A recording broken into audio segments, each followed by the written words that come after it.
Hindi sila mga kriminal na hinahanap ng batas. Hindi sila mga taong basta na lang naglaho dahil sa sariling desisyon. Sila ay mga ama, anak, kapatid, mga ordinaryong Pilipinong isang araw na lang hindi na umuwi. Sa gitna ng katahimikan, isang tanong ang paulit-ulit na bumabalik. Paano nawawala ang tao sa isang lugar na puno ng kamera, tao at pera? Habang ang mga pamilya ay patuloy na naghihintay, habang ang mga pangalan ay unti-unting binubura ng oras, may isang apelyidong hindi kailanman tuluyang nawawala sa usapan. Isang pangalan na hindi kailangang sumigaw upang marinig. Isang katahimikan na mas mabigat kaysa sa anumang pahayag. Ito ay hindi kwento ng tsismis. Hindi rin ito hatol. Ito ay kwento ng mga tanong na hindi sinasagot, ng kapangyarihang hindi nakikita, at ng isang misteryong ayaw mamatay. Ito ang kwento sa likod ng nawawalang mga sabongero. And ang tanong na hanggang ngayon ay walang malinaw na sagot. Nasaan na si Atong Ang? Sa mga nagdaang taon, muling bumalik ang kanyang pangalan sa pampublikong diskurso, hindi dahil sa isang bagong proyektong negosyo o lantad na pahayag, kundi dahil sa isang mas mabigat at mas sensitibong usapin, ang misteryosong pagkawala ng ilang sabongero na hanggang ngayon ay nananatiling bukas na sugat sa kamalayan ng maraming Pilipino. Ang isyong ito ay hindi simpleng balita. Isa itong kwento ng paghahanap ng sagot, ng paghihintay ng hustisya, at ng pag-asa ng mga pamilyang naiwan sa gitna ng kawalan ng katiyakan. Mahalagang linawin mula sa simula, ang dokumentaryong ito ay hindi naglalayong maghusga, magparatang o maghatol. Sa halip, layunin nitong ilahad ang konteksto, ang mga pangyayaring naging bahagi ng pampublikong talakayan, at ang mas malalim na tanong kung bakit sa tuwing nababanggit ang isyu ng mga nawawalang sabongero, muling itinatanong ng publiko, nasaan na si Atong Ang at ano ang papel ng katahimikan sa gitna ng isang kontrobersyang patuloy na humihingi ng linaw. Ang sabong, bilang bahagi ng kulturang Pilipino, ay matagal nang umiiral, mula sa mga baryo hanggang sa malalaking arena. Para sa ilan, ito ay tradisyon at libangan. Para sa iba, ito ay negosyo. At sa modernong panahon, lalo na sa pag-usbong ng online platforms, ang sabong ay naging isang industriyang may malaking salapi at impluensya. Sa ganitong konteksto, hindi maiiwasan na ang mga malalaking pangalan sa industriya ay mapasailalim sa masusing pagtingin ng publiko, lalo na kapag may naganap na hindi maipaliwanag. Ang pagkawala ng mga sabongero ay unti-unting naging sentro ng atensyon matapos lumabas ang mga ulat ng magkakahiwalay, ngunit magkakatulad na pangyayari. Mga taong huling nakitang papunta o galing sa sabungan, mga pamilyang biglang nawalan ng mahal sa buhay, at mga tanong na tila walang kasunod na malinaw na sagot. Sa bawat balitang lumalabas, nadadagdagan ang bigat ng katahimikan. At sa bawat araw na lumilipas na walang malinaw na resolusyon, lalong lumalalim ang pakiramdam ng kawalan.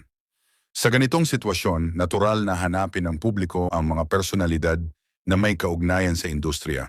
Hindi dahil automatikong may kasalanan, kundi dahil ang kapangyarihan at impluensya ay kadalasang may kaakibat na pananagutan, kahit sa antas ng paliwanag o paglilinaw. Dito muling pumasok sa usapan ang pangalan ni Atong Ang, isang negosyanteng matagal nang inuugnay sa industriya ng sabong at sugal at kilala sa kanyang tahimik ngunit ramdam na presensya. Para sa ilan, ang muling pagbanggit ng kanyang pangalan ay bahagi lamang ng natural na daloy ng investigasyon at pampublikong diskurso. Para sa iba, ito ay nagiging simbolo ng mas malalim na tanong. Bakit tila may mga kwentong hindi umaabot sa liwanag? Bakit may mga pangyayaring nananatiling malabo kahit dumaan na sa mata ng publiko at ng mga autoridad? Ang katahimikan ni Atong Ang sa gitna ng mga tanong ay naging sentro rin ng interpretasyon. Sa isang banda, may mga naniniwalang ang pananahimik ay isang karapatan, isang pagpiling huwag makisabay sa ingay habang gumugulong ang mga proseso ng investigasyon. Sa kabilang banda, may mga nagsasabing ang katahimikan ay nag-iiwan ng espasyo para sa haka-haka na maaaring magpalala sa kalituhan at sakit ng mga pamilyang naghahanap ng kasagutan. Sa Pilipinas, ang relasyon ng publiko sa katahimikan ng mga makapangyarihan ay komplikado. May mga pagkakataong ito ay tinatanggap bilang anyo ng dignidad at pag-iingat. Ngunit sa mga isyong may kinalaman sa buhay at pagkawala ng tao, ang katahimikan ay madalas ituring na kakulangan. Hindi dahil ito ay automatikong mali, kundi dahil ang kawalan ng impormasyon ay nagiging hadlang sa paghilom ng sugat. Habang nagpapatuloy ang mga pagdinig, ulat, at pahayag mula sa iba't ibang panig, nananatiling mahalaga ang pag-unawa na ang proseso ng paghahanap ng katotohanan ay hindi laging tuwid. May mga detalyeng hindi agad mailalabas. May mga hakbang na kailangang gawin ng maingat. At may mga pangalan na, sa kabila ng pagbanggit, ay nananatiling nasa gilid ng eksena. Sa ganitong kalagayan, ang tanong na nasaan na si Atong Ang ay nagiging mas simboliko kaysa literal. Hindi ito simpleng tanong kung siya ba ay nasa publiko o pribadong buhay. Ito ay tanong kung paano gumagalaw ang kapangyarihan kapag ito ay hindi lantad. Kung paano nagiging bahagi ng kwento ang isang pangalan kahit walang direktang pahayag. At kung paano ang katahimikan ay nagiging salamin ng mas malawak na sistemang humuhubog sa ugnayan ng negosyo, kultura at hustisya. Mahalagang bigyang diin na sa anumang demokratikong lipunan, ang presumption of innocence ay nananatiling pundasyon. Ang mga paratang at hinala ay hindi katumbas ng hatol. At ang paghahanap ng katotohanan ay dapat dumaan sa tamang proseso. Gayunpaman, ang papel ng pampublikong diskurso ay hindi lamang upang magparatang, kundi upang magtanong, lalo na kapag ang tanong ay nagmumula sa sakit at pagkawala. Sa paglipas ng panahon, maaring magbago ang mga detalye ng kaso. Maaring may lumabas na bagong information o paliwanag. Ngunit ang mas malalim na aral ng isyong ito ay nananatili.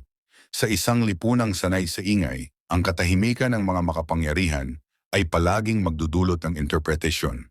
At sa bawat interpretation, may mga taong umaasang ang katahimikan ay mapapalitan ng linaw. Sa huli, ang kwento ng mga nawawalang sabongero ay hindi lamang kwento ng isang industriya o ng isang pangalan. Ito ay kwento ng mga pamilyang naghihintay, ng mga tanong na patuloy na inuulit, at ng isang lipunang hindi titigil sa pagtatanong hanggat walang malinaw na sagot. At kaya, sa pagtatapos ng salaysay na ito, bumabalik tayo sa parehong tanong. Hindi bilang paratang, kundi bilang paalala ng pananagutan ng kapangyarihan at ng karapatan ng publiko na umunawa. Nasaan na si Atong Ang at kailan magiging ganap na malinaw ang mga sagot sa likod ng katahimikan?